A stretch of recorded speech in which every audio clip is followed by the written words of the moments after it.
죽음 준비 잘하자, 이런 제목으로 말씀 전하겠습니다. 지난주에 여러분 다 아시겠지만 여의도 순복음교회 우리 조용기 목사님의 장례식이 있었습니다.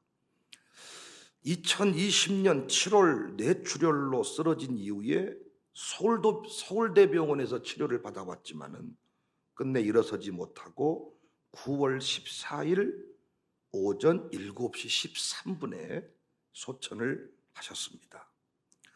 성도들의 입장에서는 별 느낌이 없을 수 있고, 우리 젊은 세대들, 우리 조용기 목사님을 모를 수도 있는데, 목회자들에게는, 우리 어른 집사님, 장로님, 권사님들에게는 상당한 충격의 사건입니다.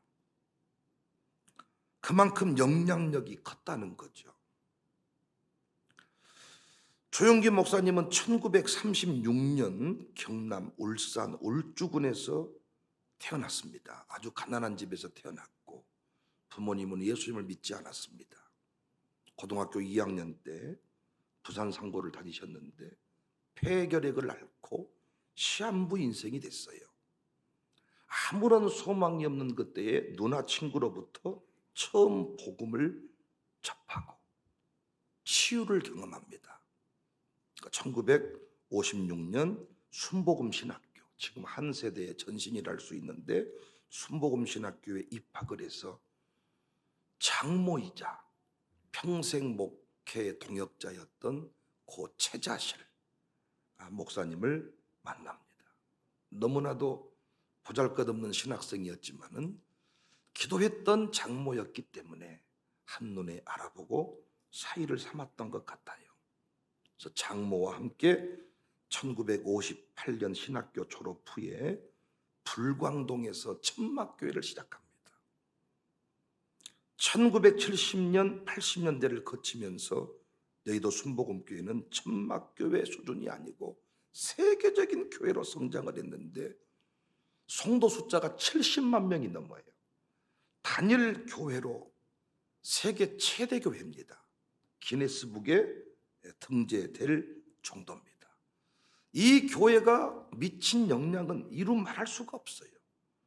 구역 조직, 이 한국 교회를 대표하는 그 조직 중에 하나가 구역인데, 이 구역 조직이 순복음교회에서 목사님들 중에서 아마 그 조용기 목사님의 설교를 한 번이라도 흉내내지 않은 사람이 있을까?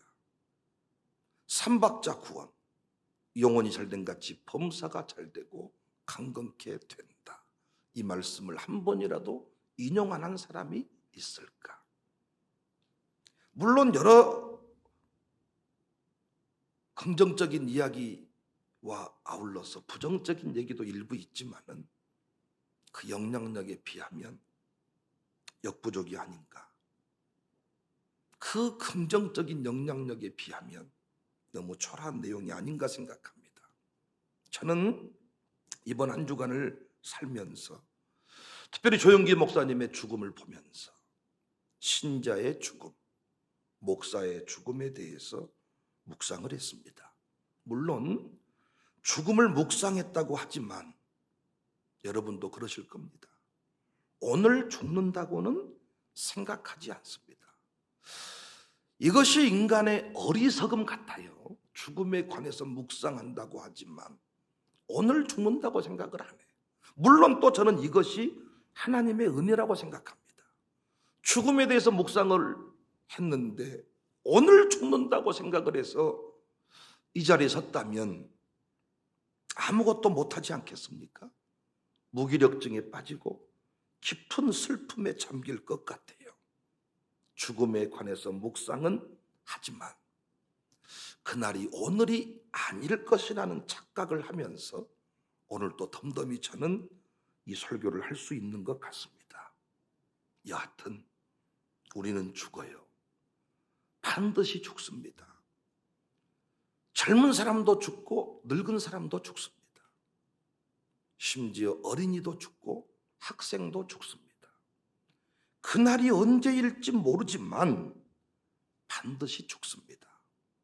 그런 의미에서 여러분과 저는 시한부 인생입니다. 암 판정 받는 사람만 시한부가 아니고 우리 모두는 다 시한부 인생입니다. 그래서 우리에게 필요한 것이 죽음에 대한 묵상이고 죽음에 관한 준비입니다. 전도서 3장 2절에 날 때가 있고 죽을 때가 있다. 우리 교회도 지금 많은 출생이 이루어지고 있는데 얼마나 기쁩니까? 반면에 저희 교회 장례가 별로 없어요. 그런데 언젠가 우리 모두가 죽어요. 죽을 때가 있어요. 우리는 이 죽을 때를 생각하지 못하고 사는 것 같습니다. 출생의 날은 병원에서 애정일을 알려줘서 8월 며칠 날 애정일입니다. 그러면 거의 차이 없이 그때 태어납니다. 근데 우리는 죽음 애정일을 몰라요. 언제 죽는다. 당신 인생이 6개월 남았다, 6년 남았다, 1년 남았다, 3일 남았다 알지를 못해요. 그래서 시한부 판정받고도 병원 안에서 고스톱을 치다가 멱살 잡고 싸운다는 거예요. 지금 며칠 뒤면 죽고 몇 시간 뒤면 죽을 사람들이 돈 10원, 돈 100원, 1000원에 목숨을 걸고 싸우는 모습을 의사들이 본다는 겁니다. 죽음 애정이를 몰라요. 그런데 분명히 죽습니다. 그래서 우리는 출생 준비를 하듯이 웰빙, 잘 사는 법을 배우자. 웰빙. 마찬가지로 웰다잉, 잘 죽는 법, 멋지게 죽는 법, 멋지게 이 세상을 떠나는 법, 죽음 관리를, 죽음 준비를 해야 되는데 교회도 죽음 얘기 싫어하고 열린 천국문 이런 노래 아침부터 부르면 좋으세요? 어떤 분은 제숫대가리 없이 아침부터 본 천국 노래를 불렀었냐고. 아니 천국 노래가 제숫대가리 없는 거예요. 천국에서 만나보자 이런 노래 부르면 우리 왠지 마음이 싸늘해지잖아요. 죽음에 관해서, 출생에 관해서는 다 준비를 합니다. 옷도 사고 다 방도 꾸며놓고 어떻게 이유식을 할 것인지 다 준비를 하는데 죽음에 관해서는 여러분과 제가 너무나도 무감각합니다. 그래서 죽을 때 이상해지는 것입니다. 죽음 준비를 잘해야 되겠다. 저는 이번에 조용기 목사님을 보면서, 떠나는 그분을 보면서 목사로서 어떻게 죽음 관리를 해야 될 것인가, 죽음 준비를 해야 될 것인가. 우리가 하고 있는 죽음 준비라고는 참 그 세속적일 때가 많아요. 기껏해야 산, 묘동, 수의, 장례보험, 또 유산 분배, 뭐 이런 것들이 우리가 하는 보통 죽음 준비입니다. 신자는 달라야 되지 않겠는가. 저는 조용기 목사님을 보면서 깨달아진 것이 있습니다. 우리 모두 이 아침에 죽음 준비 잘 합시다. 이 메시지 앞에 결단이 있기를 바라고 깨달음을 얻는 아침 되어지기를 바랍니다. 우리 세월호 이야기 꺼내기도 힘들지만은 우리 학생들, 청년들, 그들이 그렇게 세상 떠날 줄 아무도 몰랐습니다. 그들이 죽어가면서 보낸 문자가 참 가슴을 울립니다. 나는 이 아침만큼 우리 학생들이, 청년들이 졸지 말고 나도 죽을 수 있다. 참 그건 어떤 의미에서 너무 마음 아픈 일이지만은 내가 부모님 먼저 떠날 수 있다. 그 죽음 준비는 남녀노소, 지희, 고아 다 해당되는 것입니다. 그것들을 초월해서 다 해당되는 메시지입니다. 자꾸 늘기쁨 요양원에 계신 분들만 죽음 준비, 웃기는 소리입니다. 참 아픈 얘기지만은 그분들보다 우리가 먼저 떠날 수 있습니다. 그렇다면 어떻게 죽음 준비를 해야 될까요? 어떻게 하는 것이 죽음 준비일까요? 저는 세 가지를 여러분 앞에 말씀드리고 싶은데, 첫 번째 죽음 준비는 예배할 수 있을 때까지 예배를 하자. 이게 제가 이번에 깨달은 거예요. 여러분 잘 아시는 대로 조용기 목사님은 의식이 있는 순간까지 뇌출혈로 쓰러졌어요. 그런데 쓰러지면서 얼굴을 문에 땅가 벽에 땅가 찧어가지고 얼굴이 시퍼렇게 멍이 들었어요. 눈이 부었어요. 그런데도 병원에서 나오시자마자 주일 설교를 하더라고요. 카메라가 클로즈업해서 그 얼굴을 자세히는 못 잡고 멀찍이 서서, 유튜브 같은 데 보면 그 찌그러져 있는 얼굴이 미리 보기 화면에 잡혀 있습니다. 목사님들도 그렇게 말씀하신 분이 있더라고요. 너무 추하다. 저렇게까지 설교를 하고 싶을까? 그런데 저는 그 떠나는 그 조영김 목사님을 보면서 저는 깨달음을 얻었어요. 결국 여러분과 제가 구원의 확신을 가지고 예수님 피를 의지하고 십자가 단단히 붙잡고 주님 앞에 가야 되는데 의식이 희미해지는 순간부터 헛소리를 하는 거예요. 자꾸 귀신 얘기하고 조상들 때부터 흘러왔던 그 이상한 역사들이 숨지는 순간에 나타나 헛소리를 하고 이상한 소리를 하고 쌍소리를 하고 평상시 우리가 알고 있던 목사님, 장로님, 권사님이 아니야. 전혀 믿음 없는 소리를 해버리는 거야. 그래서 우리는 히브리서에 기록하고 있는 여러 인물들 중에 야곱에 관해서 제가 여러 차례 말씀을 드렸습니다. 아니 이 노인네 왕자의 자리를 포기한 것도 아닙니다. 대단한 역사를 기록한 게 아니고 야곱에 관한 기록을 보니까 지팡이 머리 의지해서 늙어 죽을 때 지팡이를 의지하고 경배했다는 것을 히브리서 11장 믿음의 전당에 기록을 했더라고요. 저는 조영기 목사님이 뇌출혈로 쓰러져 가지고 머리통이 박살나고 얼굴이 찌그러지는 순간까지 강단에 선 것이 무엇 때문일까? 과연 그 설교에 대한 미련 때문일까? 담임 목사직에 대한 미련 때문일까? 저는 아니라고 생각해요. 목사가 설교하지 않으면 이상해져요. 여러분은 예배드리지 않고 기도하지 않으면 이상해지잖아요. 목사도 마찬가지입니다. 은퇴하신 목사님들이 저희 교회에서 이렇게 열심을 다해 예배하신 이유는 뭐냐? 담임 목사 자리에 서 있을 때는 신자의 자리를 지키는 것이 어렵지가 않더라는 거예요. 그냥 목사로 살아가는 게 어렵지가 않더라는 거예요. 그것이 내 믿음인가 아닌가 확인할 길은 없었지만은 그래도 여러분 앞에 설 때만큼은 믿음 있는 자로 살아가는 게 어렵지가 않는데 이제는 아무도 나를 감시하는 자가 없고 지켜보는 자가 없을 때 내가 신자로 살아가는 것이 이것이 가장 어려운 일이더라. 그래서 많은 경우 교회 갈등이 있어가지고 후임 목사를 위해서 은퇴하신 목사님들을 우리 교회 출입을 못하게 해요. 원로 목사님이 되는 조건 아래 우리 교회에 출석하지 마십시오.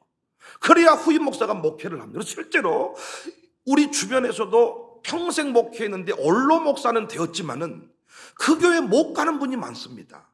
아예 법으로 막아버렸어요. 오지를 말라. 그러면 그분들은 이제 광주의 후배들 교회 필요한 교회 가서 예배를 드려야 되는데 후배 목사가 우리 교회 오십시오 하기가 쉬운 게 아닙니다. 평생 대형교회 목사로 광주의 지도자로 광주 중앙교회급 동명교회급 이런 목사로 사셨는데 그분이 새벽마다 딱 버티고 앉아 있을 때 그 담임 목사가 그것이 쉬운 얘기만은 아니단 말이에요. 목사님들이 와서 예배를 드릴 때 신앙생활할 때 쉬운 얘기만 아니에요. 그래서 은근히 싫어해, 불편해. 그래서 목사님들이 은퇴하시고 나서 예배 드릴 교회를 못 찾는다는 겁니다. 그리고 가정에서 예배 드리다가 초라하게 세상을 떠날 때가 많다는 거예요. 조영기 목사님은 왜 머리통이 박살나고 얼굴이 찌그러지는 멍이 시퍼렇게 멍이 들었다니까요. 그런 상황에도 설교를 했을까? 설교할 때 구원의 확신이 생겨나고 설교할 때 신자의 영광을 지킬 수가 있기 때문에 히브리서 11장 21절 믿음으로 야곱은 죽을 때에, 믿음을 가지고 야곱은 죽을 때에 요셉의 가가들에게 축복하고 지팡이 머리 의지해서 경배했다. 우리 노정교구 올라오실 때 보면 지팡이 없으면 못 걸어요. 지팡이 머리 의지해서 경배했다. 사랑하는 여러분, 우리의 죽음 준비는 다른 게 없어요. 심판을 면했다.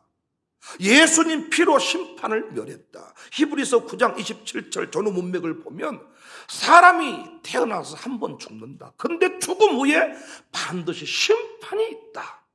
근데 그 심판은 예수님 피로 다 해결되었다. 그게 히브리서 9장 27절 전후 문맥의 이야기입니다, 여러분. 근데 죽음의 순간에 이걸 잃어버리니까 지옥 가지 않을까 봐서, 지옥 갈까 봐서 벌벌 떤다는 거예요. 나 천국 갈 수 있을까? 벌벌 떤다는 것입니다. 왜? 구원의 확신이 사라져버린 거예요. 왜 확신이 사라졌을까요? 예배하지 않았기 때문입니다.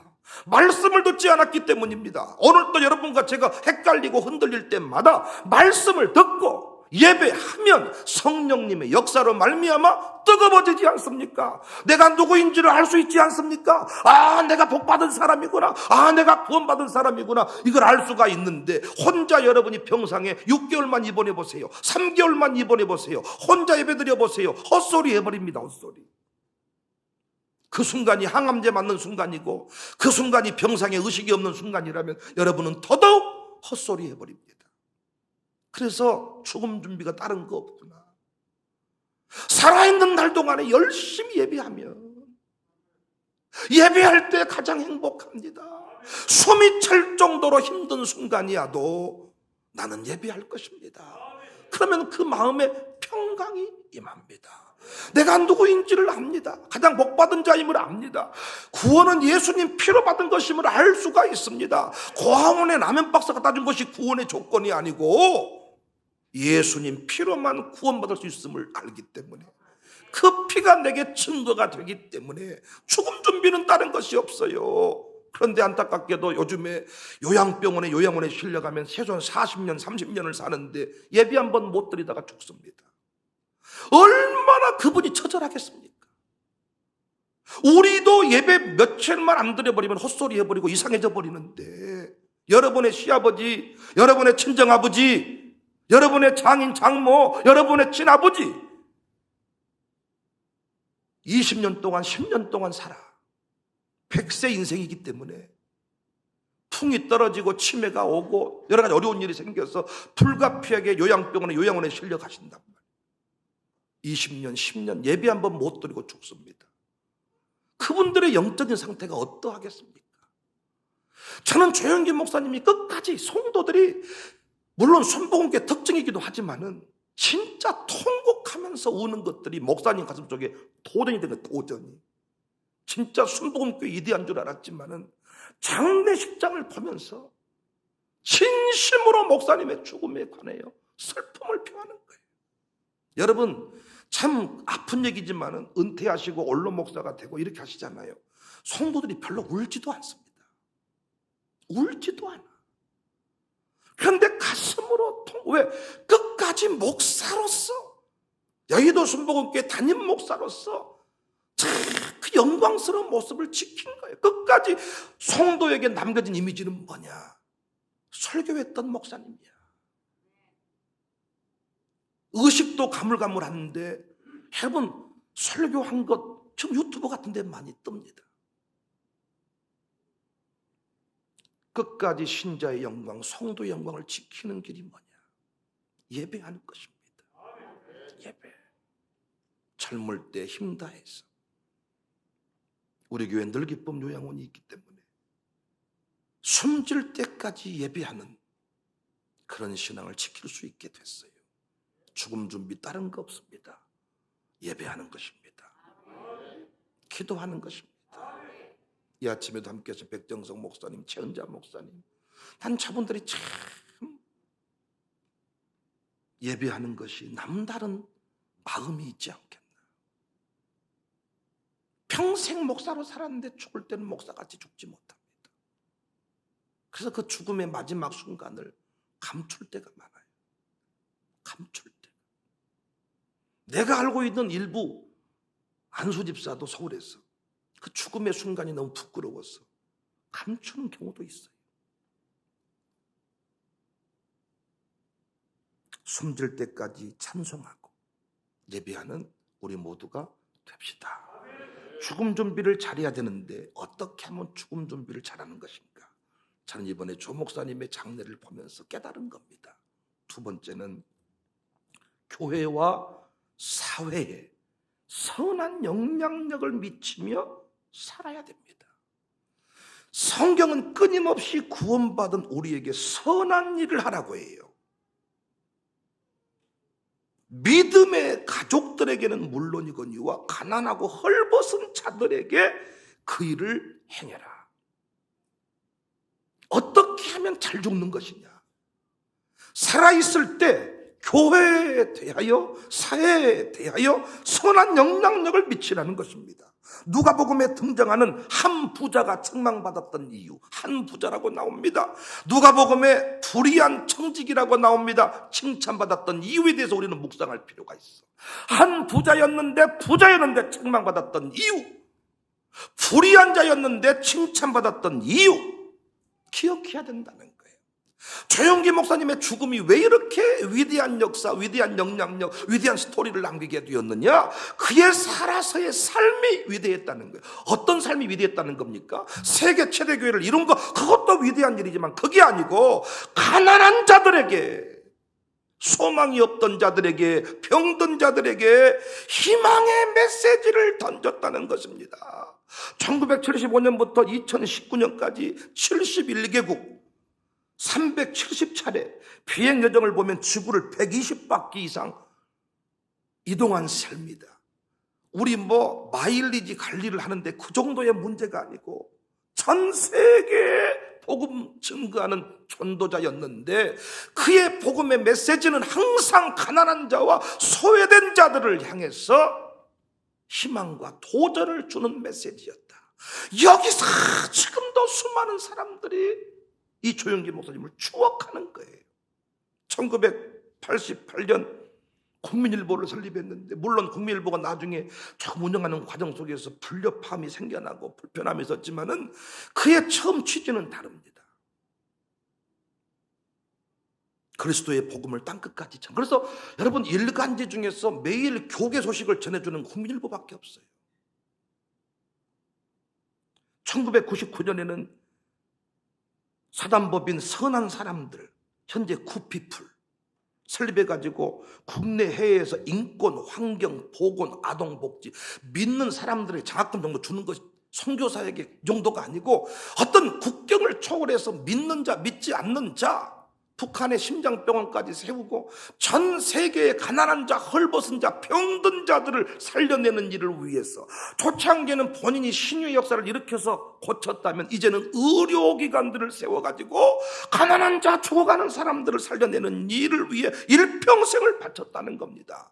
이것들이 평가가 돼서 대통령 표창을 받고 적십자사로부터 적십자 헌혈 유공자 금장을 받고 심장병 무료 시술 지원, 소년 소녀가장 돕기 헌신으로 국민 훈장을 받고 자랑스러운 한국인 인증서를 받고 2009년에 캄보디아 정부에서 훈장을 받고 그의 장례식장에서도 이런 영향력은 계속 확인이 되더라고요. 사람이 죽고 나면 그 사람의 재산, 그 사람의 학력, 인물, 이건 아무 의미가 없어. 건물들이 와서 조문하지 않아. 조영기 목사님이 떠나고 나니까 자신들이 다 조영기 목사님의 제자요, 아들, 딸임을 자처하는 수많은 목사님들이 오늘 또 아마 조영기 목사님 관련한 설교들이 한국교회 본물처럼 아마 흘러갈 겁니다. 무엇 때문에 그렇습니까? 다 한 번쯤이라도 한 사람이라도 다 그분들에게 그 여의도 순복음교회 그 목사님의 영향력 아래에 있었다는 겁니다. 여러분이 떠나고 나면 무엇이 남습니까? 우리 장로님이, 우리 집사님이 대강 로제비앙 아파트에 사시다가, 그것도 40평 사시다가 떠났습니다. 그런 설교 들어보셨어요? 온 세상에 아파트가 한 채뿐 아니고 전국의 대강 로제비앙 아파트는 다 우리 장로님 것입니다. 이런 얘기를 합니까? 부끄러워서도 말 못하죠. 우리 장로님 재산이 무려 100억이 넘습니다. 160억 이상을 통장에 남겨놓고 떠나시게 됐습니다.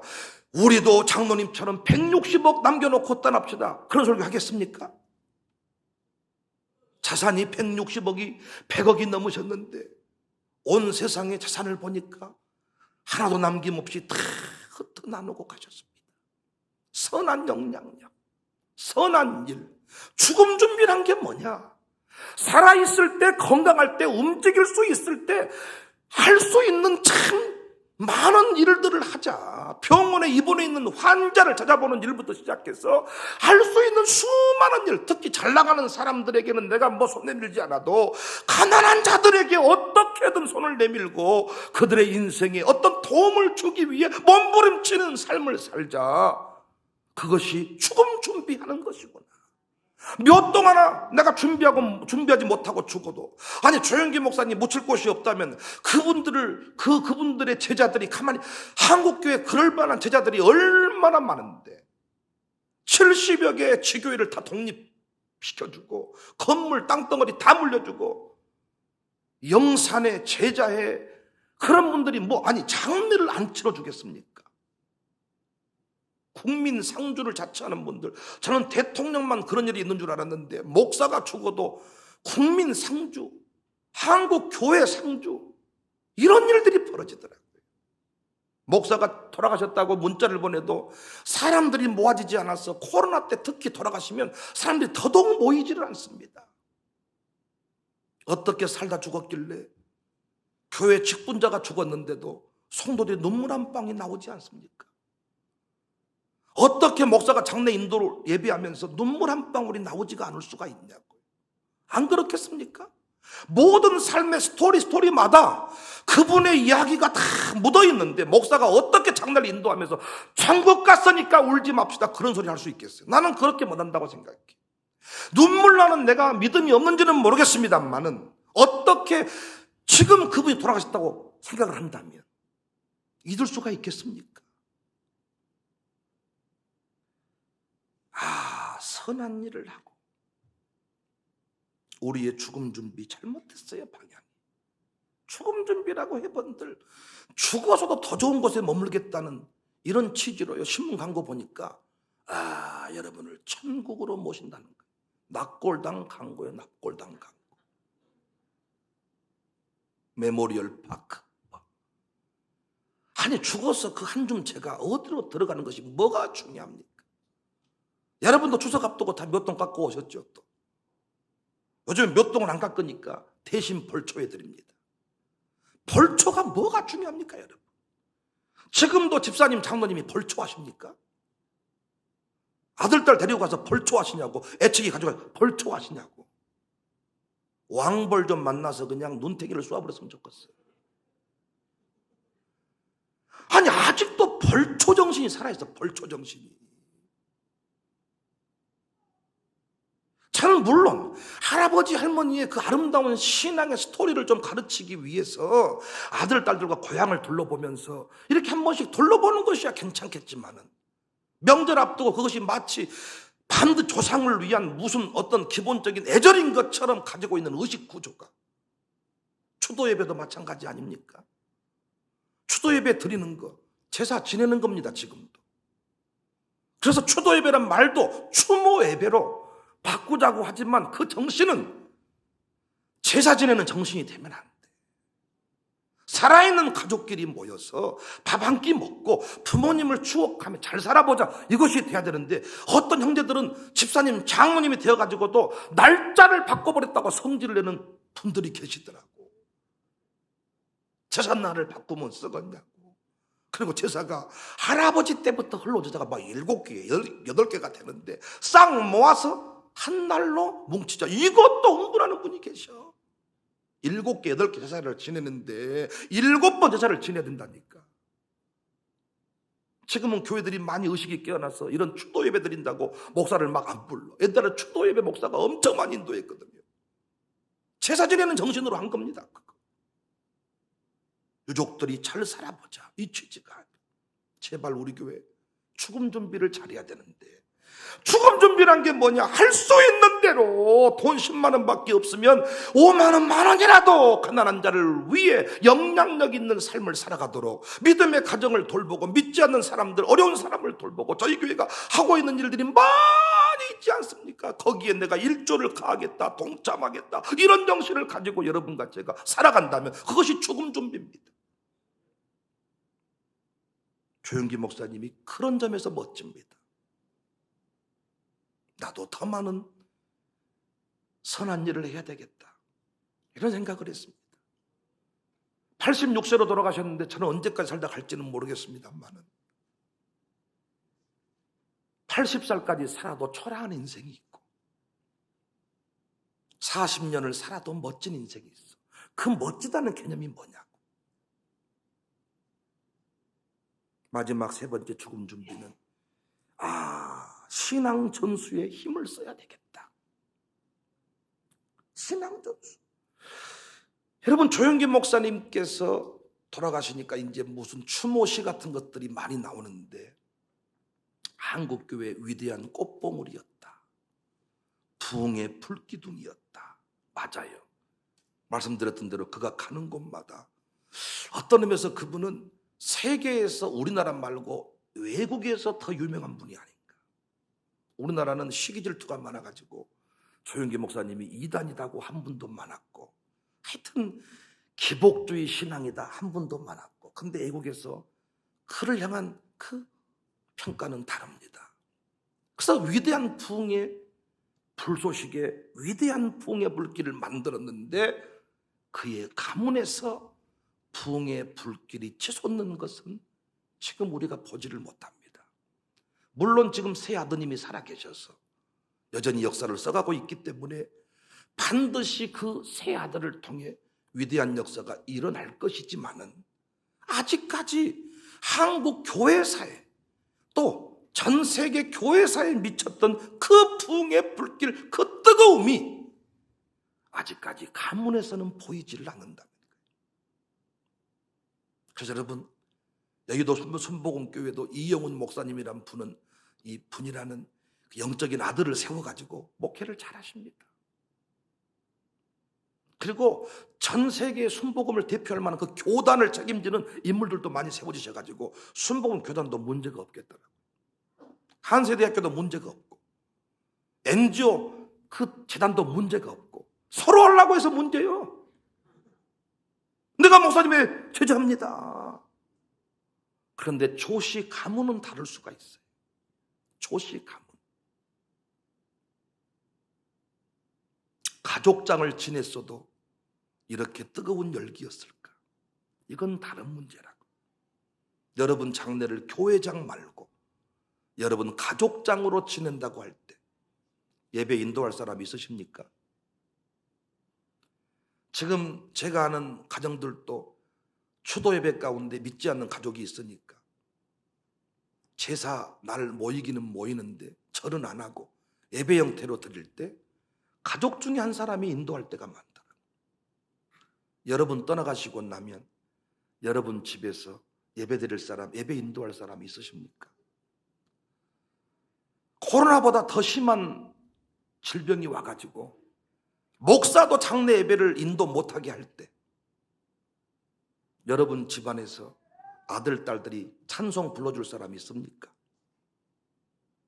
아니면 그냥 시신 앞에 절 몇 번 하고 묻어야 될 상황이십니까? 저는 여기서 또 깨달았어요. 최소한 우리가 아브라함처럼 다윗처럼 신앙 전수하고 죽어야 되겠다. 열왕기상 2장 1절 3절 다윗이 죽을 날이 임박하매 그의 아들 솔로몬에게 명령하여 이르되 내가 이제 세상 모든 사람이 가는 길로 가게 되었노라. 여러분도 가게 될 줄로 믿습니다. 가게 될 때 너는 힘써 대장부가 되고 내 하나님 여호와의 명령을 지켜 그 길로 행해서 그 법률과 계명과 율례와 증거를 모세율법에 기록된 대로 지켜라. 죽을 때 유언을 하고 죽습니다. 내가 떠나게 되었는데 너 하나님 말씀대로 행해서 이 땅에 승리하기를 원한다. 신앙 전수. 수많은 아들들 중에서 솔로몬이 왕위를 윗게 된 것은 같은 신앙이 솔로몬에게 있었기 때문입니다. 솔로몬 때까지는 왕위가 흘러가잖아요. 다윗과 같은 아들이 없었다면 왕위는 다윗 때 끝납니다.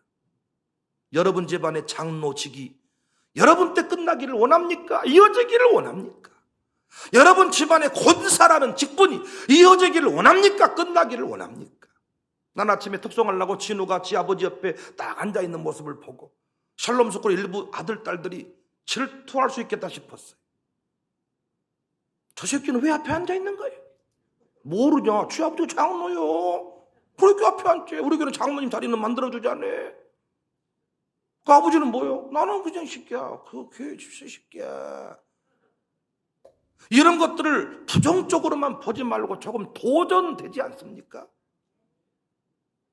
내가 이 교회에서 감당할 수 있는 많은 직분 제대로 감당해서 내 아들들에게 이 자리 물려줘야 되겠다. 세상에 어떤 학교 하나 세워놓고 이사장을 죽을 때까지 하더라고요. 어린이집 하나 세워놓고 아들 손자 때까지 죽을 때까지 이사장을 물려주더라고요.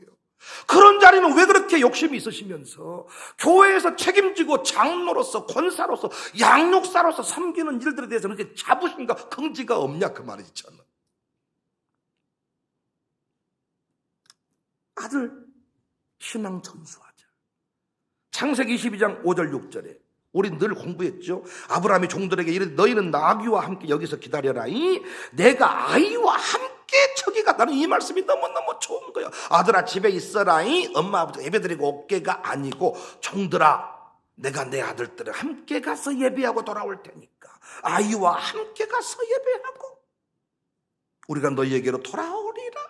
그리고 아브라함이 이에 번제나무를 가져다가 그의 아들 이삭에게 지우고 자기는 불과 칼을 손에 들고 두 사람이 동행을 했다는 것입니다. 22장 8절에 아브라함이 이르되 내 아들아 번제할 어린 양은 하나님이 자기를 위해 지기 준비하시리라 하고 두 사람이 함께 나아가서 아버지와 아들이 함께 나아가서 부모와 자식이 함께 나아가서 우리 교회 이 그림 놓치지 않기를 바라고 살아있을 동안에 여러분 예배신앙 제대로 가르치시기를 바랍니다. 주회종 영접신앙 제대로 가르치시기를 바랍니다. 여러분 명절 때 참 아내가 그러더라고요. 여보 우리 교회가 너무 많이 부흥한 것 같아. 너무 많이 성장한 것 같아. 정말 정성이 가득한 선물들을 목사에게 가져오는데 받아보면 알잖아요. 거기에 담겨진 신앙의 고백들을. 여러분 제가 지금 사과 못 먹어서 안달이 난 사람입니까? 배고파서 죽을 지경입니까? 그게 아니라 그랬잖아요. 그런데 왜 명절 때 자식들이 오면 사과 한 상자 들고 목사님한테 인사드리러 가자. 이게 왜 중요합니까? 그 신앙 없이는 5대 신앙 중에 주회종 영접 신앙 이거 없이는 멘토가 없기 때문에 신앙 지도가 불가능합니다. 여러분이 자식들한테 할 말을 못합니다. 이제 그때 필요한 게 멘토입니다. 같은 신앙을 후대에 전수하며 청대 영광의 주인공이 된다. 조영기 목사님 가문이 그가 일으킨 세계 선교 역사에 그 수준에 걸맞게 새 아드님께서 위대하게 세워지기를 저는 기도할 뿐입니다. 그 위대한 부흥의 불길이 그 가문에서 다시 새 아들을 통해 다시 일어나가지고 아버지를 추억할 수 있기를 바랍니다. 여러분이 떠나시고 나서도 일하시는 방법이 있어. 아들을, 딸을 세워놓고 죽는 거예요. 여러분이 세상 떠나시고도 이 교회에서 일하시는 방법이 있어. 목사가 설교 때만 써먹을 수 있는 방법이 있어. 선한 일 많이 하고 죽으세요. 그러면 여러분은 떠나도 떠난 게 아니야. 떠나도 떠난 게 아니야. 숨질 때까지 예배하시고 걸을 수 있을 동안 예배하시고 늘개법 요양원에서 예배하시고 내게 주신 모든 것을 가지고 선한 일을 많이 하고 여러분과 제가 오늘 또 이렇게 안 죽고 살아있는 것은 예뻐서가 아니고 지금 떠나면 교회에 별로 도움이 안 될 것 같아서 살려두신 것이 아닌가. 한국 교회를 위해 좀 일 좀 하라고 청사교회를 위해 일을 좀 더 하라고. 여러분 살아있는 동안에 칼쿠로 돈 긁어 모으려고 하지 말고 지금부터 선한 일을 많이 하겠다. 할렐루야. 몇 동 찾으려고 하지 마시고 선한 일 많이 하겠다. 그래서 여러분 저같이 아들도 삼고, 왜 명필이가 아들이냐고 성질만 내려고 하지 말고 여러분도 아들 하나씩 삼으세요. 아들 삼은 게 뭐 돈 버는 일인 줄 아십니까? 돈 들어가는 일이요. 좀 하시라고 여러분도 저같이. 아들을 좀 많이 삼고 싶어 저도. 아직까지 그 아들이 잘 돼가지고 나중에 제게 뭘 해줄지 모르겠습니다만은 보니까 상당히 긴 시간 동안 뒷바라지를 해야 될 것 같아요.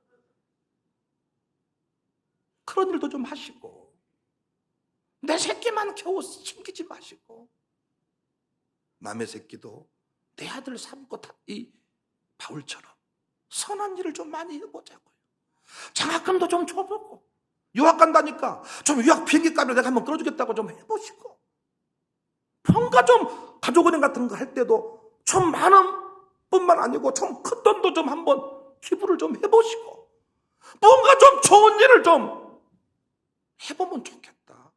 벌초 이런 거나 좀 신경 쓰지 말고.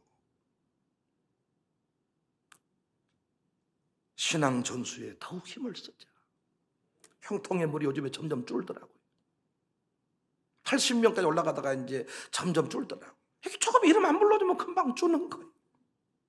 이런 것들이 별로 중요하게 생각을 하지 않기 때문에 추석 때 5만 원씩 주는 것은 할머니의 기본 도리로 알면서 손자를 위해 헌금하는 것은 아까워서 당장 태가 나는 것이 아니기 때문에 가정의 붕의 불길이 타오르게 하는 것이 신앙 전수.